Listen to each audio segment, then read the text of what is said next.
You can always Okay. disappear in the middle of it. I'll We're say live hi. now. I know you. Right now, there's bitch. the three of us for a minute and disappear. No, Okay, you don't. bye. You said you Yes, didn't want to. no problem.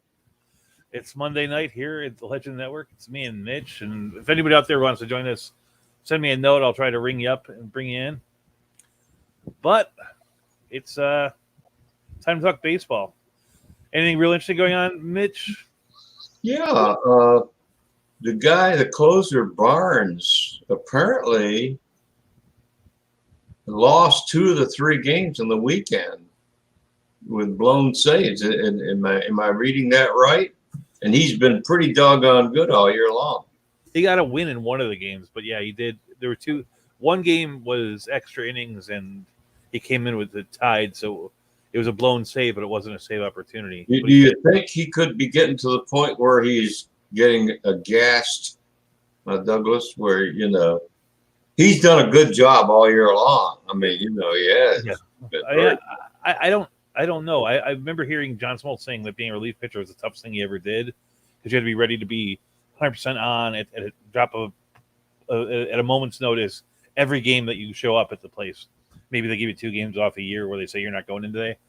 And so, yeah, there's always a chance of that. They have Ottavino who could fill in for stuff. But if you were going to ask if Barnes is gassed, you'd have to ask if just about everybody, every relief pitcher is gassed. The one that I thought was interesting was the sequence that portrayed last week with Edwin Diaz, who's been, he's been the closer in the Mets, gets a good number of saves, has a few shaky moments, but it seems like he has the job. But he, they gave a save opportunity on Wednesday to Trevor May, and then on Thursday they brought Diaz in the 8th inning. Yeah, And I don't know what's going on over there, but that's the same sort of thing. I don't think you're looking at permanent changes, but you're looking at situations where there might be short term. We're going to give him a little bit of a rest. I mean, Aroldis Chapman going on the DL, the IL, is something that I've been saying every time he gets a little bad run. Is like he's always taken 14 days off every year he's ever played, and I think he's about due. And you have 2 bad outings, let him sit for 14 days, come back, everything is fine. So I think maybe that's the thing with Barnes. The one thing that the Red Sox have is Ottavino is up to the task. Yeah. And there's probably less than 5 teams that can say that their number 2 guy. I made a trade today in one of my CBS 5x5 mixed leagues with 12 teams. I had Juan Soto, who is terminal, and the other guy had Acuna, who is terminal.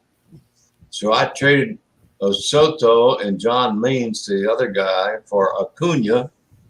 Then I extended Acuna 2 years with his contract, is what our league rules allow. So big gamble on my part. I think it's a pretty good trade on your part. It's hard to make It's the point people say about trading away these guys that you might think it's hard to trade a guy that's in that first 5 picks of the draft, first 4 picks of the draft, because you kind of need that kind of return. And the truth is, even to go from Soto, who is either 4 or 5, to Acuna, who is either 1 or 2, the difference is John Means. That's how much you have to pay. John Means is a good pitcher, but that's what I'm saying. Right. So he got John Means for $3, so I think he got fair value. The thing is, I would have kept Soto, but he was terminal. I couldn't keep him. So I didn't want to just lose him and not get anything. I got roasted on the chat room today. I said, "What's wrong with you? You crazy? Why did you keep Soto?" I said, look at his contract. His contract's expiring. I was going to lose him. Exactly. No, I think you're right. I was going to lose him. Why not get Ron Acuna? That's the other thing about I always have that thing in Dynasty League trades is almost every trade is allowable because there's almost a justification no matter where you go. Right. But I don't see there's a lot more trades going on in most Dynasty Leagues that are much more offensive than that one. And by offensive, I mean not vetoable, but just right. A team that's trading away the farm for the future. He got a $3 John Means, Douglas, which is a pretty good deal. Yeah, that's a solid start. That's a solid. Soto is 21. He has to pay $5 to extend Soto for 1 year, $10 for 2 years. If I were him, I would extend Soto 2 years because Soto is worth $31. And you guys couldn't extend your own guy. No, neither of us could extend him. Neither of us. I think you both won. Well, I think that's the way I look at it. Now, I the like guys Soto, are telling but, me Acuna may not play next year. I'm not buying that. he'll be back. I mean, the one thing you're going to run with Acuna is When did he have the surgery? Wasn't it back at the start of June? yeah. You're going to run into that thing at the beginning of the year where it's like, is he going to make it to opening day? And He might be delayed. He might be delayed a month, but he is not going to miss next year. Yeah, that's 50-50, but he'll make it at some point next year. Probably, like you're saying, like 1 month. It's probably 90%. He'll be back by then. So you're probably okay. Go ahead. I had one thing that was kind of as long as we're talking about leagues. Is remember before the season, there was a big thing we were talking about across this network, even on this show, about worrisome whether you'll get enough innings pitched. I was wondering how you stand on innings pitched on your leagues. I'm over 850 already. I mean, I can't believe it. Just a minute, and I'll tell you. Since you asked the question, I looked at my team, and I'm not pitching heavy. And in the one league where this matters, I'm at 822, which I believe that 200 innings in 2 months is really nothing. And now I'm talking to an empty chair. Hi, no, it's just one of we make these predictions at the start of the year, and sometimes we're just kind of way off. I didn't think 1,000 would be a problem. Well, but it seems like up to this point, I was worried about it. We really haven't seen a lot of teams go out of their way to limit pitchers' innings outside of through natural methods, being injured or being unproductive and being sent down. Yeah, have you heard anyone disqualified, but or at risk of being disqualified? I mean, different leagues have different inning minimums. My leagues, I think, are 850. I think the interesting thing is that if you play in weekly lineup leagues, they'll normally have a minimum. In the leagues I play in, it's 1,000. But if you play in daily lineup leagues, they'll normally have a league maximum, which is 1,500, right? Right. And I think that whereas in a normal year, if you were in a 12-team league, probably 9 teams would hit the threshold of 1,500. I think that maybe only 1 or 2 will. That's the one side of this coin, is that there hasn't been 1,500 innings in the course of a year divided up right of good enough pitching to play. Right. Someone just said in the chat room that Tatis took batting practice today. You can't keep that kid off the field. No, that's what I was saying. It kind of doves in with your trade about trading. There was and Andrea's right. If you can make a good trade for Tatis, you should have made it. But there wasn't really a good Tatis trade on the board, unless you were in a dynasty league where you could do something like what you did. Right. Because the truth is, this is the question I asked some people. Going back, 8 days to Tatis' injury, how many players in baseball are going to have from now until the end of the year more home runs plus stolen bases than Fernando Tatis? From now to the end of the year. Not many. 2, 3? Yeah, that's right. It's like, for that reason, even though he missed those 8 games, it doesn't change that number. No. It's hard to trade that. And the truth is that either Acuna or Tatis is going to be the number 1 pick next year. I think it might be Tatis. I think if Tatis, this is the kind of thing that works out pretty well. So Tatis, one question was that his fielding was, I don't want to say it was bad, but it was on the low end of average. He did some things incredibly well. He has a great arm, has great range, but he doesn't make the best decisions and he doesn't throw that well. Right. And it was one of those things where, like, they always say about big hitting shortstops, they say, well, maybe you should move off his position. Well, the rumor is he's been shagging flies in center field. It could be easier on him. And the truth is, if they have Adam Frazier and they have Jake Cronenworth in the infield, center field, edging out, Tommy Pham's contract expiring, going forward next year, you're going to look at Tatis being probably shortstop outfield eligible, right? Yeah. And that's going to add to his value. But it actually makes him, like, he's going to have surgery as soon as the season's over. It'll be easier to come back as an outfielder as it will be as a shortstop. And it probably was the move that needed to be made all along. Yeah, I just can't believe his determination to come back every time he has one of these. Well, it's kind of. I know people who have regular jobs that play through pain all the time, but it's a matter of, like, to him, he knows his body, he knows he's going to be okay, and he actually knows enough to say that if he went to the management and said, "I don't want to play the rest of the year," they would not be mad at him. Right. they would. He's that much of a important part of their thing. When he says he's coming back to play, it's because he feels it. Now, occasionally, players who say they're coming back to play, it's because there's a desire in their heart and their body isn't at the same level. But with him, it seems both ways. He seems to be a fairly quick healer. To answer your question, in my Florida CBS league, I have 939 innings.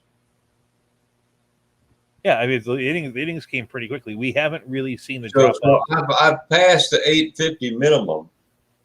I was more worried about.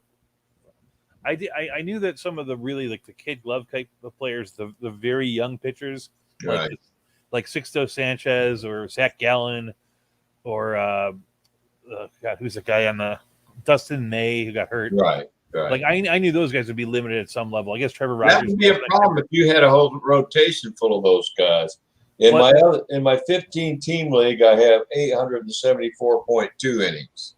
My bigger worry really was that they would limit themselves by not being able to be effective for 5 months after having a 2-month year last year and never really pitching that much. And I think that's what I've been gambling on in my leagues.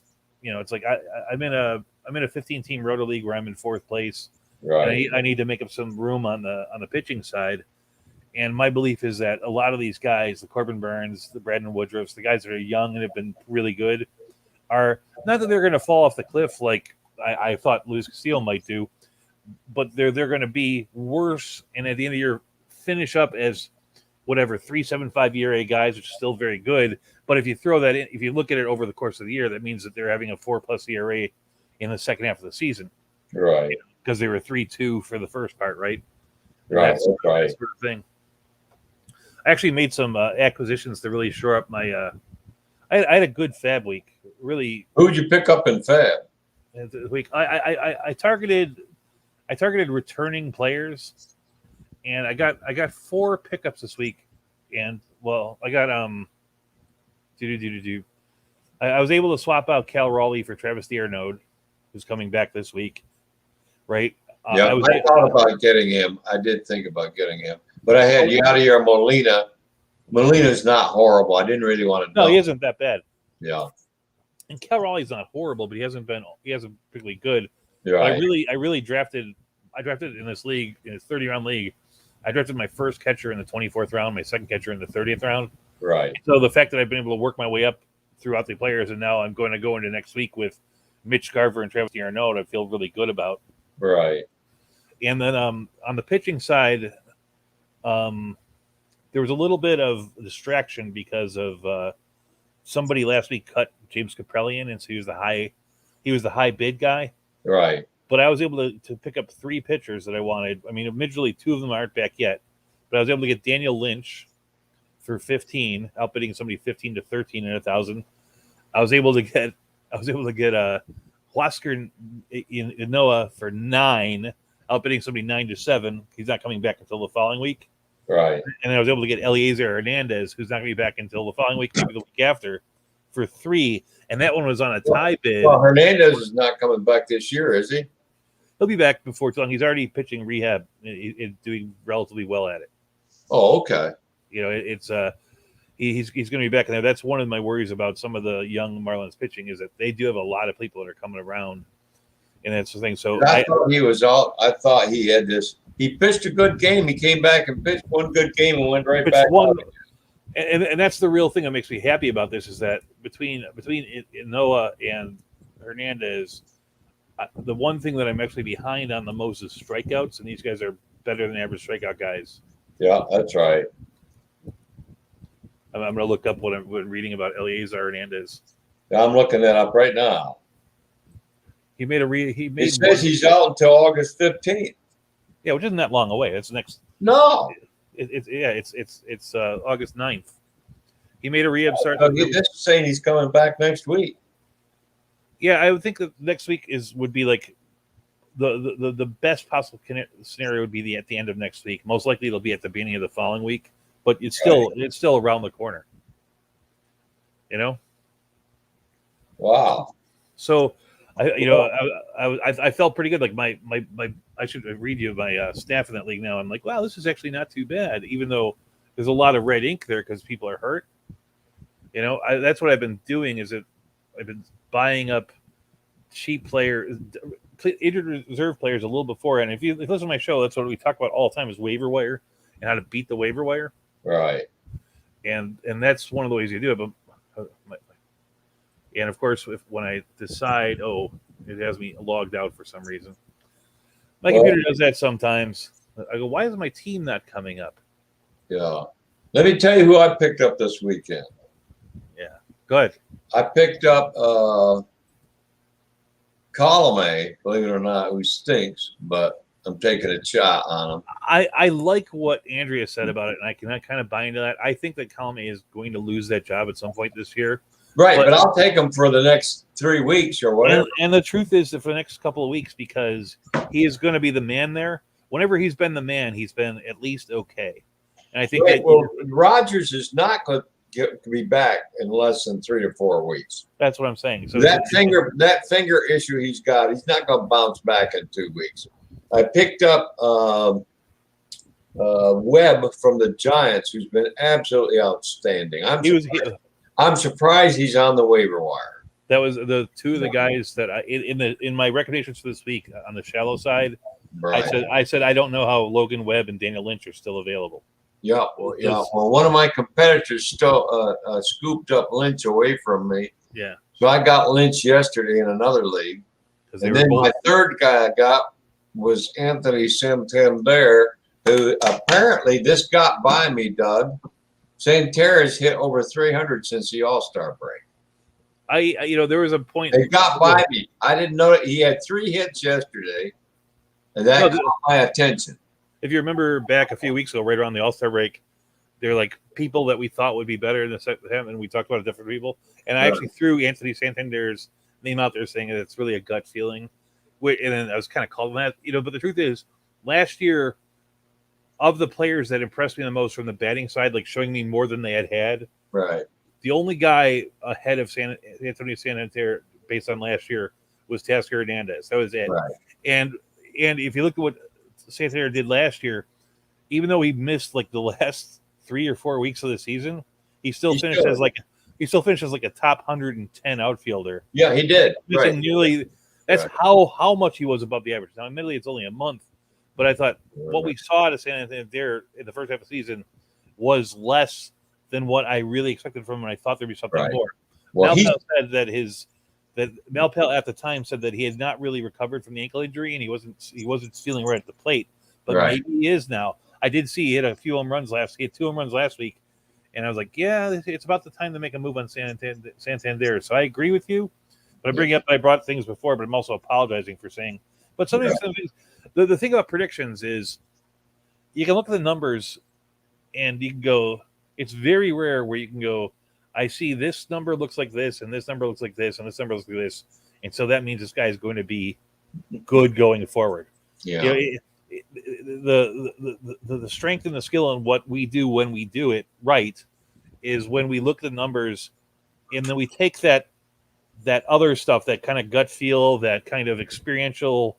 It's like, no, I'm not going to, in that league that I'm in, nobody bid on Jack Mayfield because we know they had a great week or two, but we also know what the other 4 years of his career were like. There's that kind of feeling. Yeah, he's a 4A guy. I brought that up.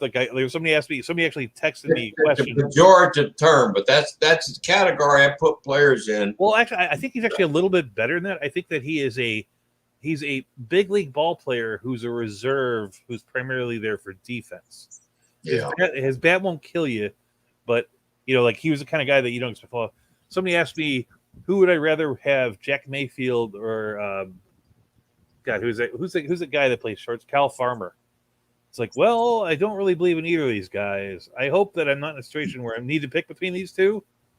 But if I did, I guess I believe Cal Farmer more. Farmer was a catcher, with the Dodgers. What? He was a catcher in the Dodgers system. Cal Farmer is still catcher eligible in Yahoo because their rule was that if you got eligibility in 2019, you wouldn't lose it in 2020. So they're a little more a little more, which I can sort of see. I mean, it's like so Farmer and kind of Felipe are both catchers on Yahoo. Because the truth is, Felipe did in 2019. He caught like 52 games. It's not like he was a non-catcher, right? Right. That's right. So yeah, I've been looking at him in those leagues for that reason. But the truth is, Farmer has played well enough for the last month and a half to do these things. But I would not recommend Farmer. But he hasn't been horrible at the plate, Doug. Well, no, he's been good enough. But I'm saying he's the kind of guy that you go. But he's all right. If you want to pick up a guy who's just hot, knowing that you're picking him up because he's hot, and you're gonna drop him as soon as you recognize he's no longer hot, that's where Farmer fits. Yeah, you're right. I'm gonna go check out the chat room. I'm checking out the White Sox have jumped out in front of the Twins 4-0. I'm looking to see if Lewis Robert has done anything. I know he has returned. That's one of the things in that league that I talk about with the pitchers. Oh, I was going to tell you who my pitching staff is, which I have up here now. This is my pitching staff now. It is on occasion I have Shohei Ohtani, but really it's Wainwright, Price, Charlie Morton, Zach Greinke, Cole Irvin, Eliezer Hernandez, and Huascar Ynoa. How the hell did that guy get in the lineup? Who? Eliezer Hernandez is in my starting lineup. I didn't want that. I wanted Daniel Lynch in there. You too late to change it? Yeah. Well, hopefully Daniel Lynch. The one thing about Daniel Lynch is that he had those 2 great starts and then last week he faced off versus the White Sox, which he pitched well. And this week his one game is versus the Yankees. Okay, do that. Can I put Ohtani as my pitcher? Ohtani. It's weird in this league. You have to move to your bench, and then from bench you can move him to pitcher. But Ohtani isn't scheduled to pitch this week, is he? You can use Ohtani as both a hitter and a pitcher. You can't. I can't. Your league won't allow it. No, it's a weekly league. Yet it does it in one way or the other. The truth, I said that a while ago. I said that I only used him one time as a pitcher. The truth is, I've used him twice as a pitcher. Mostly because he's good at both ends, but the truth is that I need more help with my pitching than I do with my hitting. It's like I have guys that can fit in that spot on the hitting side. You know what I mean? Right. But it's like right now, I mean, not that these guys are the greatest guys in the world, but right now I have healthy and on my bench. Well, Remiel Tapia hurt his big toe yesterday, so who knows how healthy he is. But I have Cole Calhoun. Right. Yeah. He's no Ohtani, but he's not nothing, Yeah, I'm with you. I'm going to make that switch. Yep, I made that switch. I'm getting out Fab now because the guys rushed past me because he stashed $25 in his Fab and kept it. So every player that's any good now, he can get the player for a couple of bucks because everybody else in the league is broke. I'm actually shocked how much Fab this year was weird on Fab because with so many injuries coming on that you wind up having to make moves. There have been like I play in a league where it's weekly moves. There have been 3, including this week of this year. There have been 3 or 4 weeks where I've been really not been able to field an entire roster where I start guys like this week. I'm starting 3 players that are injured. Right. I'm starting Josh Rojas, who I expect back. Travis Dearnhardt, who I expect back. But Justin Turner, I have no choice on that one. I've had injured players in my lineup almost all year. There's just so many people injured, you can't avoid it. Yeah, you can't avoid it. Well, I'm saying that it's more of a problem as before.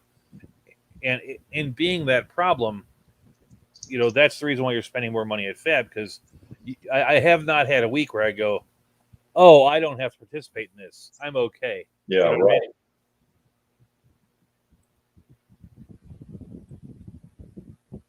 All right, got it saved. Oh, what else? What else was there? George says that Brian Goodwin has been decent, and George is absolutely right.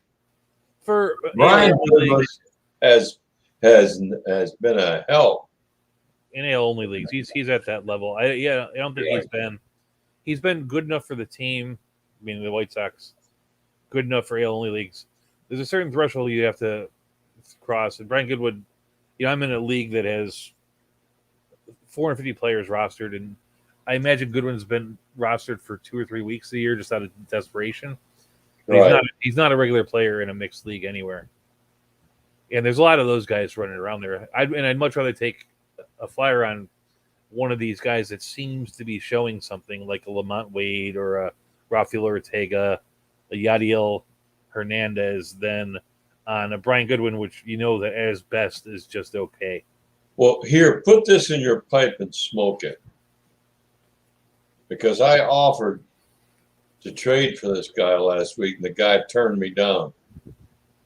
Now that Robert's back, Andrew Vaughn is conspicuous by his absence in the White Sox lineup. That's one thing I was looking at before this thing with the White Sox. This is going to hurt Vaughn because you've got actually Robert's playing in center field. I would be playing Vaughn ahead of Brian Goodwin. I'm showing in the lineup today that they have Goodwin playing right field and Garcia playing left with Eloy at DH. There's room there for Vaughn to play in the outfield. He's going to continue to play. He's better than those guys, right? But that is true. It's Goodwin has, he did that fill-in stint for the Angels and was perfectly okay at it. I mean, Vaughn was just really starting to get into the swing of things, Doug. No, I like Vaughn. I roster him in a number of places. I mean, this has got to be a tick off the Andrew Vaughn owners because he was getting it going. I mean, his average was up to 260, 265. It might just be a momentary thing. Let me look at the. They should be using, and they're using Eloy as a DH, right? Mm-hmm. So Vaughn can't DH. He's not going to push Abreu off from first base. Well, I mean, you assume that Eloy will eventually play the outfield, which will open up the DH spot. I don't think it's a permanent thing, But and neither Goodwin nor Luis Garcia. Luis Garcia does what he does fairly well, but that's not a starter. He's an excellent fourth outfielder who also plays some infield. Right. In your team, if you're going to be competitive, you need a few of those. So here we go. Vaughn. Yeah, Vaughn has missed 2 of the last 3 nights. Wonder if something is up. Well, no, I think he's just been pushed. I think he's the order of merit list. He's just been pushed to the bench. Yeah, I was trying to think of playing right field. Because you got Eloy back, and then you got Lewis Robert back. Yeah, so Brian Goodwin has missed 3 of the last 5 nights. Andrew Vaughn has missed 2 of the last 5 nights, and Larry Garcia has missed 2 of the last 5 nights. So maybe they are kind of filling that out where the 3 of them are going to be moving things a little bit. But I think at some point, Eliezer Hernandez is their left field is going to be their outfielder. See, and that doesn't. Well, then you could use Vaughn as your DH. I mean, to me, if I were picking between those 3, Vaughn would be the one I'd want. But right. But I think you are 100% correct in articulating that right now. And I mean, for lack of pissing anybody off, it's like I'm 100% certain that their management in Chicago has no idea what they're doing. He might have very well wrote Vaughn in and spelled it, Goodwin. So, are the Mets toast? When they were leading that division, you would look at their team and you would say all their good players are on the bench. On the injured reserve, or on the injured list. Yep. The terminology wrong. And you're going, how the hell are they winning this game? And the crazy thing is that once they start getting their guys healthy, they started losing. Yeah, they started losing. The other guys that do better. They got the regulars back and they started losing. The same thing happened with the Yankees a couple years ago. Remember, they had all their backups came in and played really well. And then when the backups, there is a little bit of something to that where the guys that get a chance work harder. And you when you work harder, you don't win more games, but you get in those games that could go literally either way. Right. You get a few more breaks when you're working harder. Like if in a group of 30 games, there's 5 games that are hair close. Instead of losing 2 out of 3, instead of winning 2 out of 3, you're losing 2 out of 3, and that's what those guys do. Who do you say is going to win the National League East? You know, the more I look at it, I know it's kind of the dark horse at this point, but the Braves. It's like I think the Braves have. They got Ian Anderson coming back. They got Hinoa coming back. If you look at their lineup at every position, there's somebody who can hit. D'Arnaud is a hitting catcher. Freeman's a hitting first baseman. Albia is a hitting second baseman. Watson's a hitting shortstop. Their third base, Austin Riley's having a terrific year. Now they have 4 outfielders of Rosario, Peterson, right, Soler, and Duvall. Like that's a lineup like that. In their pitching is at least as good as the other pitching in that division with DeGrom out. You know, with DeGrom in, the Mets pitching is better. Yeah, that's what I'm saying, right? Right. I agree. So they can make up the ground. I know that at the beginning of the year we had that question about like who is the guy that's going to be your most surprising team to get in the playoffs, and it's like I at that time I said I can't pick anybody from the AL East except I could theoretically pick the Marlins, but I don't think we're going to do it. Because I could see the Nationals winning it. I could see the Phillies winning it. I could see the Mets winning it. I could see the Braves winning it. Right. You know, and I don't think picking any of those guys would be a surprise to anybody. You know. Well, the Nationals definitely. I know they busted the team up, but you had Strasburg. You had a healthy Strasburg to the rotation. The reason why, and the way they were going, they had one of the best records in the National League in June. They just got decimated.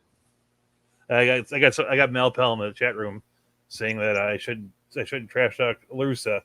That division they're in is so bad that my little league team could come in second place in that division. It's like it's great. It's great that they got Eloy back, and it's great that they got Lewis Robert back. But if they could get their manager back, they'd be in better shape. You know. Yeah.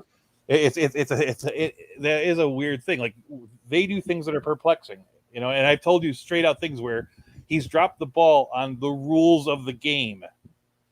Right. You know, this is, you know, it's like that division is terrible, and the reason they're winning has absolutely nothing to do with LaRussa whatsoever, unless he's figured out some way to keep his pitching staff healthy. Because the truth is, the White Sox are the only team in the league that have the same 5 starting pitchers pitching all the games since the beginning of the season. And if you gave that to any team, almost any team, at least probably 20, 30, it's probably more. If you gave the half the teams in baseball just keeping their pitchers healthy, they would be winning the division. If the Mets had their pitchers all healthy, they would be winning the division. If the Braves I agree with that. They would be winning the division. I agree with that. If the Nationals had their pitchers all healthy, they wouldn't have been traders. You know, it's like that's the thing. So unless it's these fantastic massages LaRussa is giving him at the end of the game, it's not his. He inherited a good team and has done his best to not squander it. Even if Strasburg were back. Is Barry Switzer to Jimmy Johnson. Remember when Barry Switzer took over Jimmy Johnson? Yeah, it's like if you think that LaRussa is good now, you gotta go. Barry Switzer's an NFL Hall of Fame coach. The Nats, even with Strasburg and Scherzer, would have had a subpar rotation. Corbin's been bad all year. Well, he's been bad. There's no way to put lipstick on this and make it pretty. He's been bad. Joe Ross is in and out. One day he's okay, the next day he gets blasted. Voth and Fetty are lackluster. Well, I mean, Fetty Vote. Those are 5th starters, and I would put Fetty as a 5th starter up. Fetty wasn't he a first-round draft pick? It is true, but it matters who they are today versus what they are when you thought they came up. As a 5th starter, he's not a horrible 5th starter. He's not, he's not a great pitcher. That's what I'm saying. He's the guy you drop off the thing when you have the space to drop off a pitcher. Right. But what about the Giants? Are they going to collapse like Lenny said? I don't think so. I think they're re-gunning all the way through. They're actually making, it's like they're getting players back. They got Listella back this week. They're getting the They're getting Longoria back probably late next week. And they made a great acquisition of Chris Bryant, who's perfect for them because he can play so many positions. He's actually started. When Longoria comes back, they'll put Bryant in left field, you think? Bryant has played 2 games in center for the Giants in that big outfield. It's like that's why he's such a good spot for him. I don't know if you want him to be your full-time center fielder, but he can play enough of that spot. But you're looking at a team that has, Brandon Crawford, Brandon Belt, Buster Posey, Longoria, Bryant, LaStella, Donovan Solano. You can't compare that lineup one with the Dodgers, but the Dodgers don't seem to have any heart. Yeah, I actually think they're better. Any heart. I was going to bring that up because we talked last week. I asked a question which never got answered. But the thing is, I was looking at the guys that would be free agents next year because as a Cub fan, the only way this trade thing makes sense is if they make some signings in the offseason. I don't know who's out there. But there are 2 guys that are unrestricted free agents next year who have never really – they're probably going to get pretty good-sized contracts, but who've never really shown that they've been great. What we think of them as very near great, if not great. Who's that? One of those is the Mets' Michael Conforto, and the other one is the Dodgers bringing it back, Corey Seager, right? It's like these guys have gone all 6 years without making that real stamp on things. I mean, I think the Dodgers are going to let Seager walk. That's interesting, He looked pretty good in the Cubs uniform, Douglas. I mean, when you're talking the free agent game, almost any good player looked like that. It's a weird. I'll give you a list of these guys that I was looking at that are on the thing, right? It's not a bad year for free agents going into next year. This is not a bad topic to talk about, right?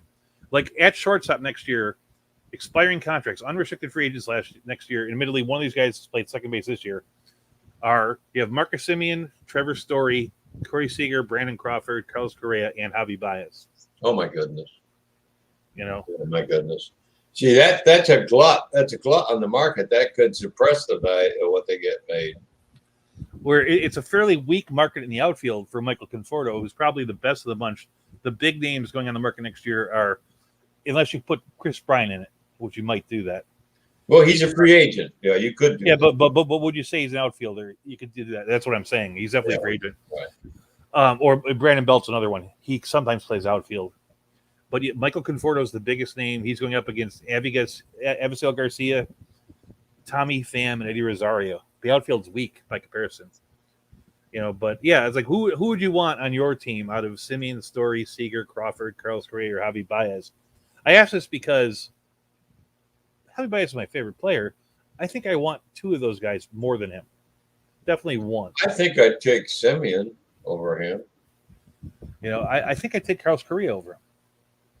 Because Javi Baez is a superstar in the Major League Baseball, but he's the most problematic superstar out there because he is he's such a free swinger that he's going to go through some significant droughts of things.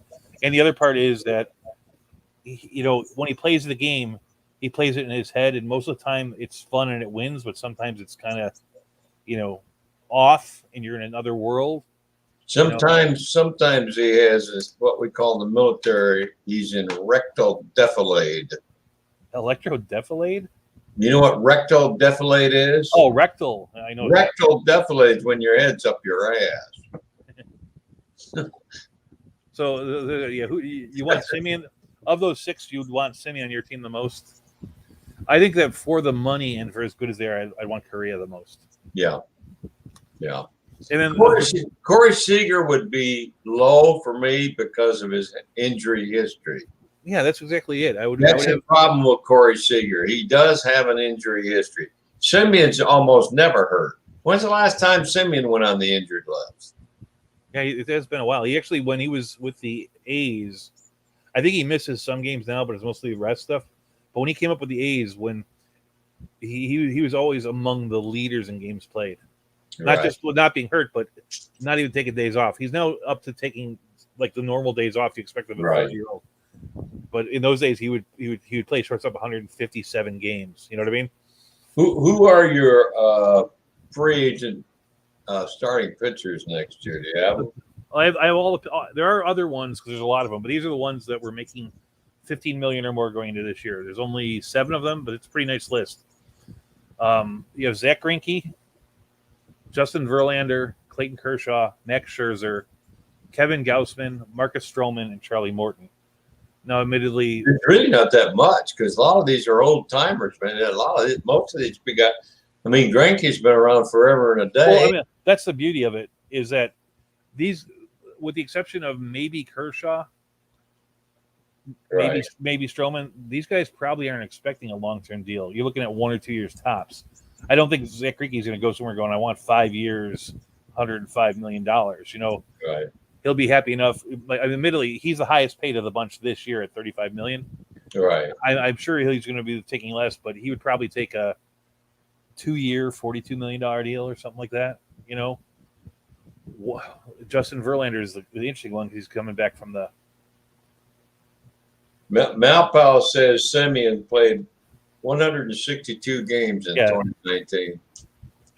Yeah, that's it. Simeon was always not just a diehard player, but a player. I think he played 5 at DH. Or something like that's why I said 157, 156. But he did play in all the games. You know, and at a demanding position at shortstop. Jimenez just won a yard again with a 3-run jobber.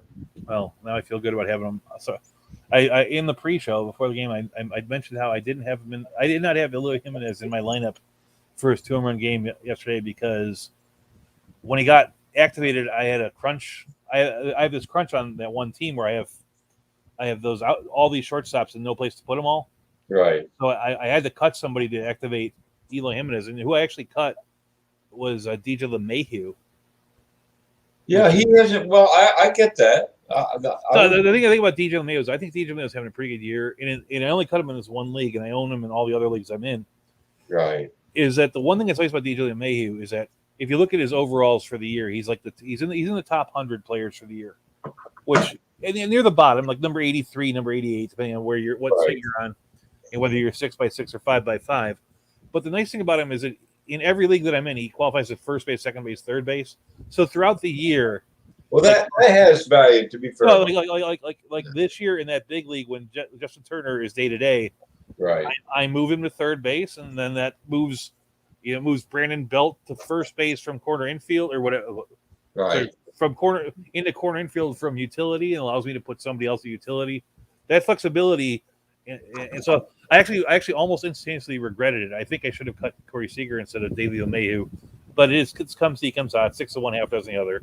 Right. Or more, it's like 7 of one, 5 of the other, but it's close enough for what we do here. Fetty first round of UNLV, your brother says. Yep. He said what? Fetty was the first round draft choice, first round pick out of UNLV. Okay, yeah.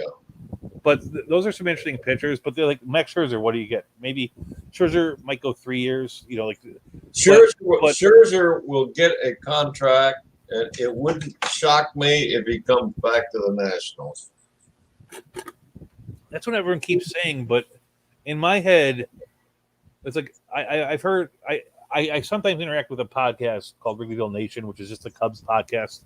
Right. As a Cub fan, and there a lot of people are saying that the Cubs might sign back Rizzo, Bryant, and Baez, but on the way out, they trash talked those guys and said like they're not going to sign. If there's any of them they bring back, it'll be Rizzo. Well, I'm just saying, like, they basically said these guys weren't playing games. These guys weren't playing ball. It's like, how do you get rid of a guy and expect him to come back? I mean, like, the Yankees did it with Aroldis Chapman in 2016 with the Cubs. And the Cubs are lucky to have Chapman that year because they don't win the championship without Chapman. The truth is that it is so hard to win a World Series. But I'm glad the Cubs got one, but the Cubs got that by the skin of their teeth. Right. You know, it's like they won the game in extra innings. They got there by overworking the hell out of Chapman. But the two things that went extraordinarily their way that year were having that rain delay to let them regroup at the end. But that's how close it was. But the biggest one, and I actually do say this, the Cubs won the World Series because the National League lost the All-Star game. Isn't that crazy? Yeah, it because is. the National League lost the All-Star game, that meant that there was 4 games with DH instead of 3, which allowed the second best hitter of the series, maybe the best hitter of the series, Kyle Schwarber, to play in 4 games instead of 3, including the last game of the season. Had they not won that, Schwarber plays in 3 instead of 4 because he was medically cleared not to play the field. It's By like the way, he likes to be called JoJo. JoJo. Have you seen how well Gray is pitching for Washington? The guy that came over from the Dodgers. He He had pitched 10. one game, right? No, he's 2 starts for them. His last start, he struck out 10 batters in 5 innings. I saw that, but there was another game before that. I No, didn't. he's had 2 starts for the Nats. I think he's going to be a good one. I think he's going to be a good one. He falls in that category. Like they're always trying to shove Dodger pitchers down my throat, and I know that some of them have got to be good, but they can't all be good. Well, I think Gray is going to be a good one. He's got a 4-year and the year. His first outing, he pitched, let up 1 run, struck out 2. Second outing, let up 10. Let up 1 run, struck out 10. Those are 2 pretty good outings. And it was against decent teams, too. Philadelphia and Atlanta. August 7th. It's been impressive. I mean, he did let up, what is that? 4 runs in 4 innings. His first outing with the Dodgers. So it's still, if you look at his thing, don't get me wrong, it's a nice acquisition. Hopefully it turns out well. I don't really root against anybody. But, yeah, it's one of those things that it's a wild card. Well, they should be bringing up keepers. No, the truth is that's the player who will make or break that trade. Right. With them losing Turner and Scherzer even for rental. If Josiah Gray has at least, let's say, 2 years with 15 wins and a decent ERA, then that trade isn't horrible. But they should bring up Keibert Ruiz. What reason is there to keep him in the minors right now? He's done everything he can do at AAA. Has he been that good? Yeah, he's done well. You want me to check? Yeah, I was going to look him up. I look at these catchers and I think he was hitting around 300. I said things about catchers a lot of times where like most catchers don't pan out. I like right now they don't. You're right about that. My Cubs have Miguel Amaya who's hitting something whatever, but I don't think for a minute about bringing him up because he's a catcher. Yeah, he's hitting 311 and 200 bats, 16 runs. I'm surprised the catcher, the Cubs didn't trade Contreras. For who? For anybody. I'm just surprised they didn't move. I'm actually the one I'm shocked the most at, and I know that Rizzo is on the COVID list now, so it changes things. I'm surprised they didn't say, "Hey, give us Voit back in return. You're not going to be using him." You know what I mean? Like something like that. Like they didn't get one player in the deals for Bryant. The deal for Bryant, Baez, and they should have demanded Voit back in the Rizzo deal. And Rizzo, they didn't get one player who has any business playing in the major leagues this year or next year. Yeah, you're right. Not saying that there aren't some prospects in there, but really it's like I couldn't agree with you more with that. Like there's nobody who's really close, and it's one of those situations because the truth is, the Yankees would be foolish not to re-sign Rizzo or not make a really good run at that because he's a durable player, really gets hurt, and he could hit 40 home runs a year in Yankee Stadium. You know, that's the guy they really want. You know, don't get me wrong, Voigt's got a lot of power, but he has shown some level of fragility. Yep. You know, that was my one question was talking about the free agencies. A couple other interesting free agent guys are the guys that kind of stand alone, like Nelson Cruz and Kenley Jansen. Yeah. You know, it's like I don't know, but there's a lot. Freddie Freeman's free agent. Anthony Rizzo, Brandon Belt, Chris Bryant. That's a list of all the players that who are being paid this year $15 million or more that are free agents next year. That's all of them. Yeah. I read them off. So you got some information today, and you got me ranting about. You think they'll fire David Ross? You know, I'm kind of shocked that there hasn't been more firings in baseball yet. I guess we're not at that point yet, but no, I don't think they can fault David Ross for what went on. And the truth is, right now he's going to be judged on how he navigates the backyard full of dog droppings that the rest of the year is, rather than his winning record or loss record. You know, it's like the question is, does he keep the brand up? Does he still make Chicago seem like a place somebody might want to play at? The big difference was the Colorado had that problem. The Chicago had a problem for a long time, is that we really couldn't get a name free agent to sign with us. Like we would always wind up signing the Milton Bradleys and the Jack Petersons of the world. The first guy was John Lester, said, "I want to come," and that motion puts them on track to win the World Series. It did. Because it'll let other people show up. It's like that's what Ross has got to do, is just make sure that he doesn't prevent other people from wanting to play there. When's the last time you've been to Wrigley Field?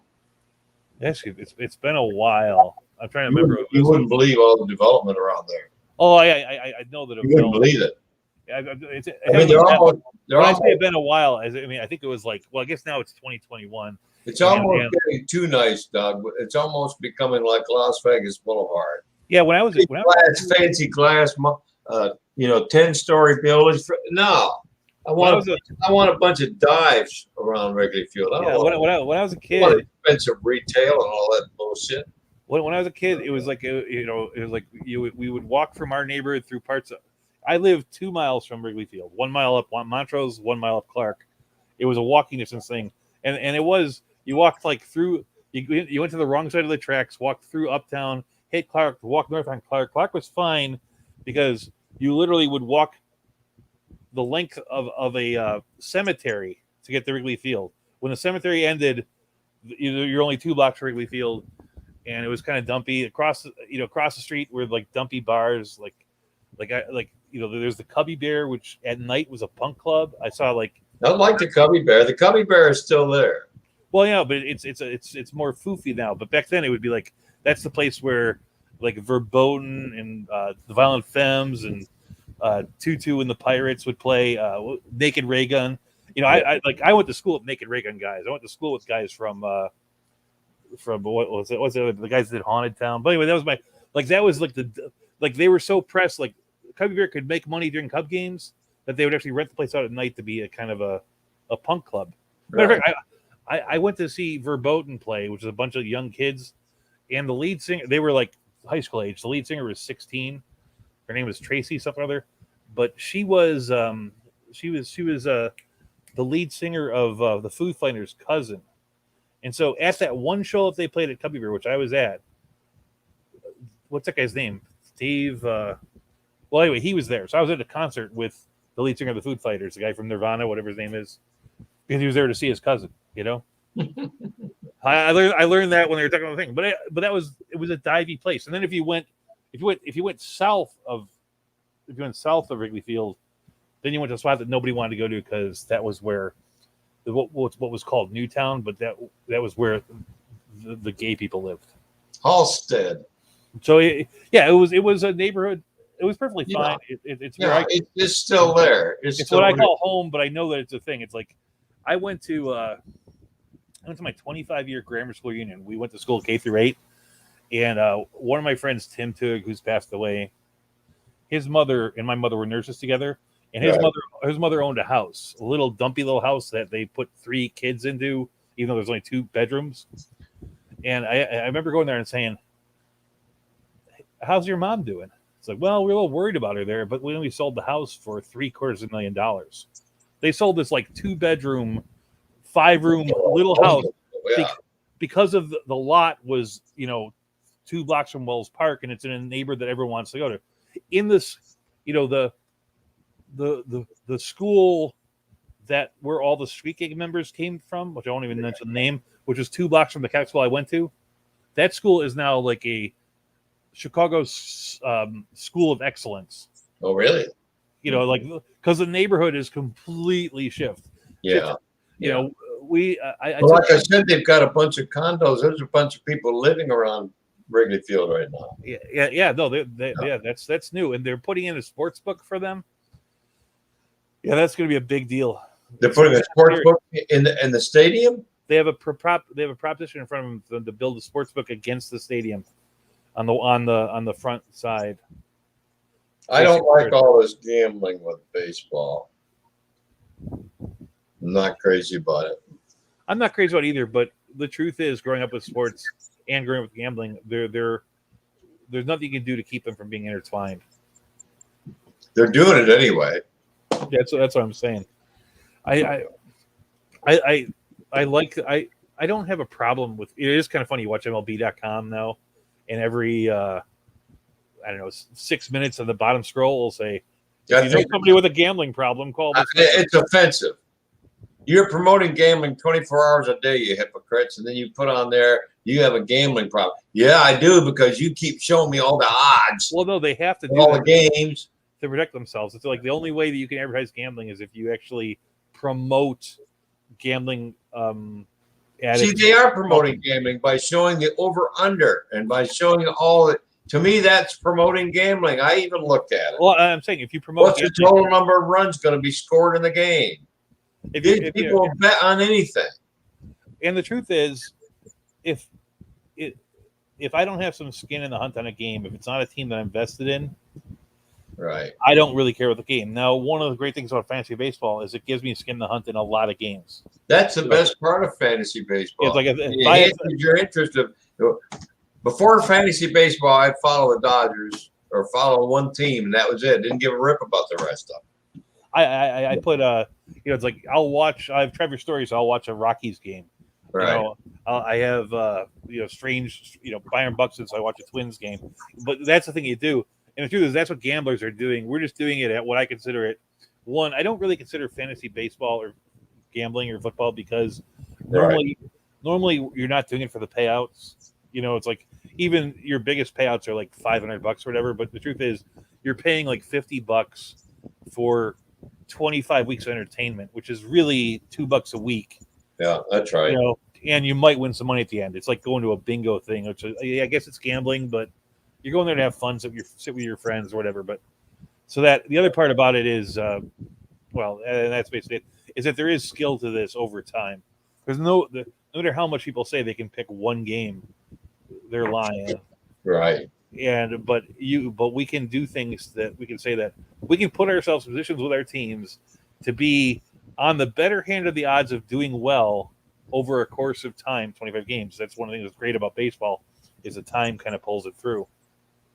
Well, let's talk about the Red Sox for a minute. What can they do to put Humpty Dumpty back together again? I think it'll pretty much right itself. They were winning based on their pitchers being average enough to get some innings in and their hitters being really hot. Their hitters kind of cooled off a little bit. Martinez hasn't done much of lately, and Doge's still a good player. I think it'll just kind of come around. They do have, even though they didn't make any trades, I think that Duran is better than they think. Somebody's hurt, right? I don't remember what it is, but they do have. If you watch the Olympics, they have Tristan Casas, who looks major league ready as a first baseman, and I would actually kind of be shocked to see them send them down to the minors after the game they had. I mean, he's no answer to all the questions of the world, but he's certainly better than Bobby Dahlbeck. Yeah, Bobby Dahlbeck is not going to make it. I don't think he's going to make it. Yeah. The interesting about Casas is that the reports I had read about him is that, and from my late friend, I had a friend that scouted the Sally Leagues and he passed away during the COVID thing. But he would say that Casas has better power than Dahlbeck. He's the guy you got to watch kind of thing. I watched Casas in the Olympics and he was hitting pretty well. But the curious thing is that he actually chokes up on his bat like Anthony Rizzo. So he has a little bit more play control than your average power hitter. I think he's somebody that people are going to like in the future at the Red Sox. There was somebody that was supposed to be coming back for them. Oh, Kyle Schwarber's coming back. That's who it is. I thought Joe Tardik was going to be with us tonight. I don't know. He's been missing for a while. Everyone's been a little bit less gung ho about this Monday night thing, but I think that the Monday. Oh, sorry. I think that the Roundtable, even though we've been doing it now for only the better part of this year, has a 3 or 4 year history on this channel, on this network, and it's the place where I got my feet wet. And now I do a pretty good show, and I've been doing it for 3 years. You do? Yeah. I've done 3 years of programming, and 2 of them have been good. Yeah. And last year was everywhere. But this is where I got my feet wet. I came into a show, and I would sit across from Lou and Andrea sometimes, and right. Easy Lou Landers. Yeah, and then we would talk, and I got I got more comfortable doing it, and Yeah. I'm okay that I'm not the prettiest guy in the world, but I do have something Right. to say. Well, have And- Lou Landers is working on Dr. Yeah, Roto's new website. I don't like to talk bad about the people that left here. I had a conversation with Lenny about him. He was much better off being here. Yeah. That's the he was the. I mean, some people think that I've moved up in the system because I have like approval privilege stuff. It's mostly by default. I'm like the third key in your restaurant. You know, you have your manager, your assistant manager, and you need somebody else with the key.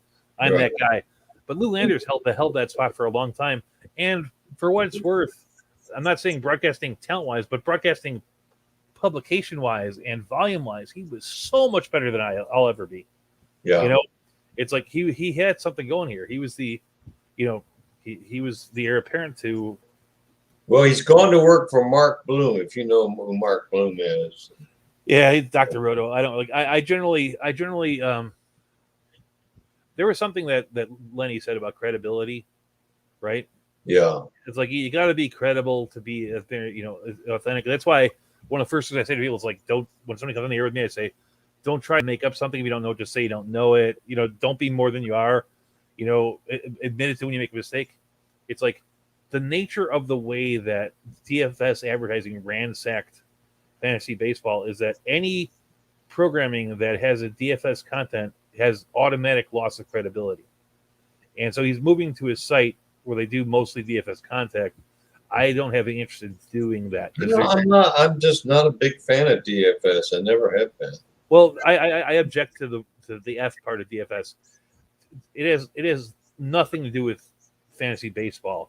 No, you're right. You're right. It's daily gambling on. Well, it's something that existed for a long time that no one ever played. On ESPN, going back to when computers started, like in 1995, you could play something called salary cap football, and the salary cap football was played by about 400,000 or 500,000 people across the America. Most of them 13-year-old kids like me, like they weren't, and nobody really liked the game. But now you throw in money on salary cap football, and now it's something, and then you throw the name fantasy on it. And the word fantasy itself makes it legal, even though it has nothing to do with fantasy. Because fantasy has sort of a carve out in the gambling laws about you can have gambling on games of skill, with the exception of poker, which is by rule illegal, right? Poker is also a game of skill. If you ask. That's what I'm saying is that if like you could, like if you and I wanted to join a darts tournament and pay $20 to be in a darts tournament and the winner gets $500, the dart game itself is a game of skill. That's not considered gambling, right? You understand what I'm saying? Yeah. Poker has that skill in it to it, but to make sure that we didn't know it, in that law, it says poker is not a game. Poker does not count as a game of skill for the terms of this law. It has its own special spot where it doesn't count. But fantasy baseball, fantasy football have been ruled games of skill to be allowed throughout these things. That's why NFBC exists. That's why you can join. I mean, you can't. I live in Florida. It's Florida law says I can't play fantasy sports for money, so I don't. Remember that. Right. But in most states you can. And so you can't do DFS in Florida. You're not supposed to. I mean, I really don't play for money. I played my DFS experience. I wrote for Roto Grinders. I was actually their chief writer for fantasy NASCAR. Because you start somewhere in the thing. They paid me a decent amount of money, mostly because I was able to get them pictures of. It costs a lot of money to run a website to put up photos. Right. I was able to get them photos of automobiles because I live near NASCAR sites.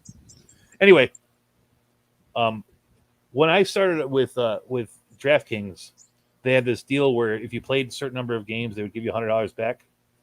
If you bet a certain amount of money. In order to get all that money back, you literally had to wager $100,000, and I did that. I did that in 1 year. I wagered $130,000 in 1 year. I won money that year. I wound up being net like, $6,000, but it's really That's not. still a hell of a risk. Well, the back in those days, there was the strategy that I used was there's this game you play. Like I used to play chess, right? And Right. I was a tournament level chess player. And every now and then you would do something kind of weird, like they would ask you to come somewhere, and I would go to like a restaurant because I was sponsored by House of Egg Roll, and I would say, I will play simultaneously everybody in this restaurant at chess, and I'll win at least half the games, right? Right. And I always did, right? You want to know how you did it? Yeah. Is that like there were two guys sitting at a table, both playing you? Whatever one guy did, you would do to the other guy. So you're guaranteed to win half your games, right? Like literally, the guy sitting next to you playing you was, without him knowing it, was playing the guy sitting next to him. Right. So I'd go there, see what the guy did, make the move real fast, and press tell everybody. And then when it got down to about 4 games, then I would focus on those and win more than half. That's how I played DFS. Was that I would play 100 games a day, knowing that I was going to lose some, but I was planning on winning 65, 70% of my games. And the higher the percentage was, the better my day was. But you would wind up leveraging a lot of money to get into those games. But the truth was, there was very little chance of me losing all 100 games I played. You know what I'm saying? Right. It's like on the worst of days, I would win 30 of them because I'm playing other people. The problem is what that what did you have to win to break even on the day? you had to win 57 out of 100 games to cover the VIG, which is which is significant. But you would do that, with doing the right thing. Nowadays, there's so many algorithms in the game that you cannot find 100 different people to play. There's only about, no matter how many names you see, like this 6 are buying their algorithms from Roto World. This 6 are buying it from this site. No matter how many you find, there's only about 7 different players that you're playing, so you cannot spread that thing anymore. So you can't do that strategy. The strategy that everyone uses nowadays is that you bet in a lot of games in the big tournaments that pay a lot, and if you can hit just one big payout, you'll be up for your life. If you can hit 2, then you're actually a winner. What was the dust up between Lenny and Corey? I don't really know. I heard what Andrea said about it, and I tried to be supportive of her. It's like, I don't know if it's the thing. It's like there are people out there in the world that think that Andrea got where she was because she's a woman, and even she herself will say that it helped. And my defense of her is that she is proven that she's as good or better than anybody else out there, and everybody that you consider a fantasy somebody has gotten there not because they're good at it, but because of who they know. In my world, true in all fields. That's true of all fields. Well, it's even more true. Tucker Carlson's on Fox, right? Yeah. You know who his mother is? Well, I know that they were married. His mother is Margaret Carlson. Margaret Carlson was on PBS for years and years and years. But the problem is this: is that people are. My first entry into this is my story, and I'm going to knock Paul Sporer, unfortunately, but he's a decent human being. Right. When I first started being participatory in sports with a podcast that no one listened to called Tin Stap, which is the pitching prospect, which was a show that Doug Thorburn and another person, I can't remember who it was, would talk for 2 or 3 hours about pitching prospects. It was silly, and 5 people listened to it. Paul Sporer was one of them. Sporer eventually became the guy that Doug Thorburn talked for on the show. Right. So I played in a bunch of leagues with Sporer, and Sporer always came in last. Now, in my head, I'm like, what's this guy doing being an expert on stuff? Now, to be his defense, he actually does a pretty decent podcast, and I'm not going to knock him for that. You don't have to be really good at fantasy baseball to run a podcast, but you have to know your limitations, and I think he does. Right. He brings on other people to make the big recommendations. Right. But at the same time, he wouldn't say we're friends nowadays because I did tell a story somewhere about, he always came in last or 14th. You're talking Sporer? Yeah.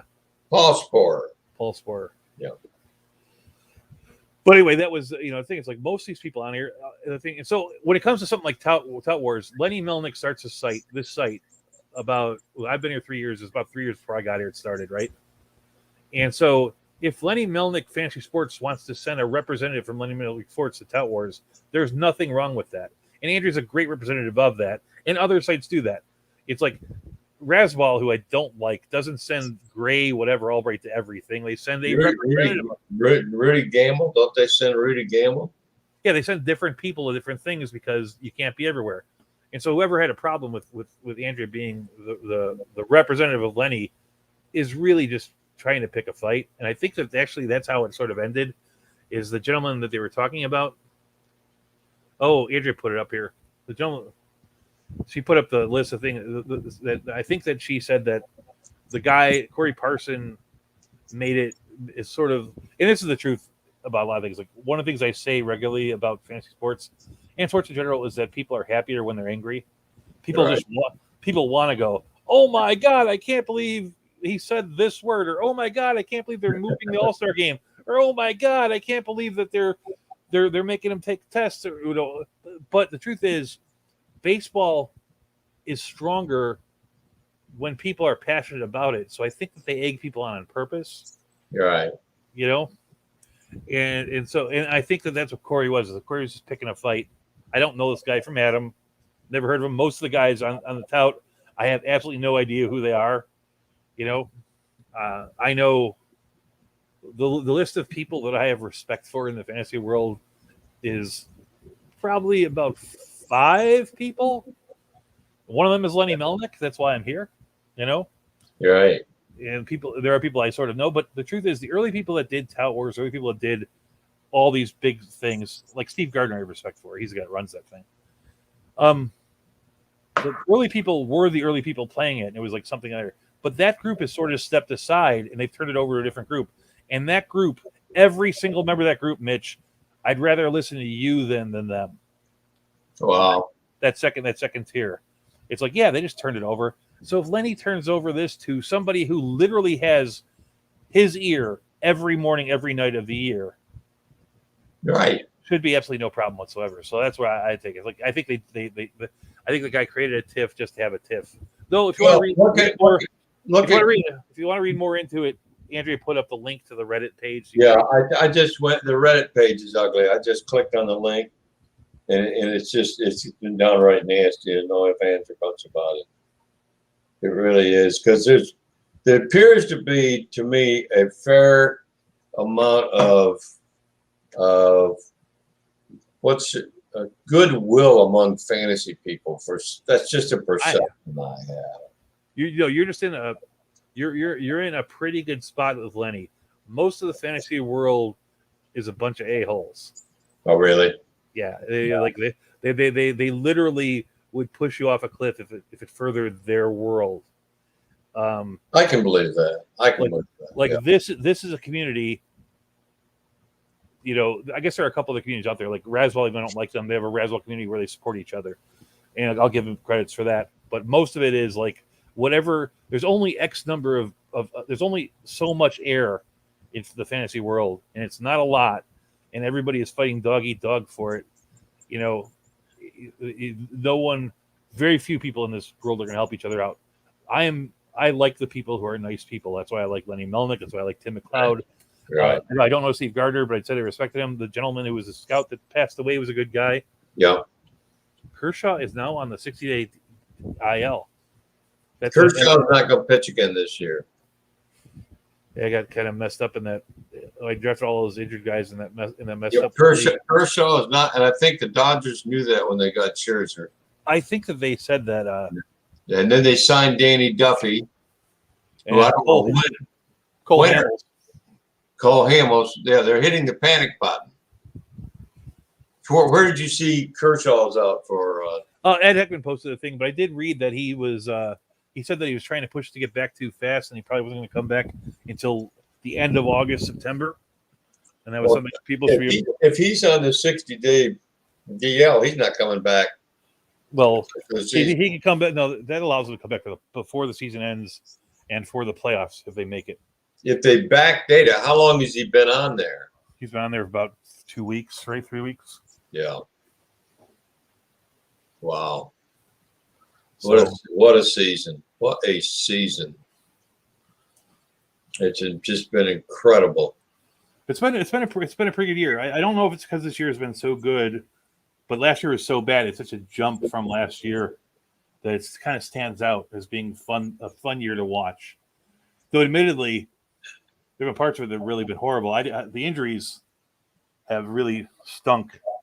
But it has been a fun season. You are right now. I don't know what more you could want. You've got. I'd want Mike Trout and Brian Buxton to be healthy. Byron Buxton has not played since the 8th of May. When's the last time Trout played? He's been out for over a month. Oh, way more than that. Yeah, way more than that. Jazz Chisholm's now on the DL. Mm-hmm. Yeah, he's on the DL. I knew he was out. No, I'm looking for something. We're hitting about our time frame thing, and I'm walking around my house. Yeah. Okay. Well, you were ready to call it a night? Yeah, I don't see any problem with doing it unless somebody wants to say something. Thanks for coming on and talking even just for a little bit. Yeah, I enjoyed it. Great to see you as always. Tell Merrill that I enjoyed it last week. He asked a question in like our little private chat, and I didn't answer it because I wanted Andrea to answer it because I thought it would mean more for her to tell him it was good, and I'd already said live that he was good. But he's always welcome back. Okay, I will tell him that. Everyone, we'll do that. Meet here tomorrow at 9 for Lenny's show. Okay, see you then. See you around.